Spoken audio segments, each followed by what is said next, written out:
తన దేశంలో ఉన్నటువంటి హమాస్కి సంబంధించినటువంటి అధినేతని లేపేసింది ఇజ్రాయెల్, ఇరాన్కి వచ్చినటువంటి వాడిని.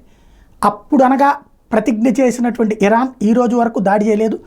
మొత్తం స్కెచ్ చేసింది హెజ్బుల్లా దగ్గరికి, మిగతా దేశాల్లో ఉన్నటువంటి తన అనుకూల తీవ్రవాదులందరినీ ఒక చోటకి చేర్చి లెబనాన్ నుంచి డైరెక్ట్గా ఇజ్రాయెల్ మీద వార్కి రెడీ అయితే, ఇజ్రాయెల్ ఆల్రెడీ చెప్పింది మా దేశం వైపుకి కన్నెత్తి చూస్తే లెబనాన్ భూభాగం కూడా ఆక్రమించుకుంటాం, లైక్ పాలస్తీనాలో ఒక వంతు భాగం గాజా ఎట్లయితే ఆక్రమించుకుందో అట్లా ఆక్రమించుకుంటామని చెప్పి వార్నింగ్ ఇచ్చింది.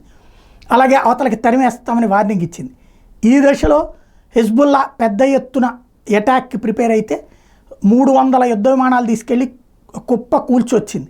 ఇప్పుడు దీంతో ఇరాన్ రగిలిపోతోంది, మళ్ళీ ముందు అడుగు వేస్తానంటోంది. న్యూక్లియర్ వెపన్స్ ప్రిపేర్ అయిపోతున్నాయి. ఈ వారాంతానికి న్యూక్లియర్ వెపన్స్ని ప్రిపేర్ చేసుకుని తనకి తానుగా అణ్వస్త్ర దేశంగా ప్రకటించుకుని ఆ పరీక్షల వీడియోలను ప్రపంచానికి చెప్పి ఆ తర్వాత ఇజ్రాయెల్ మీద ఆ దిగ్భ్రాంతిలో ప్రపంచం ఉండగా ఇజ్రాయెల్ మీదకి అటాక్కి వెళ్ళాలన్నటువంటి ఆలోచన చేస్తుంది. మరి సక్సెస్ అవుతుందా లేదో చూడాలి.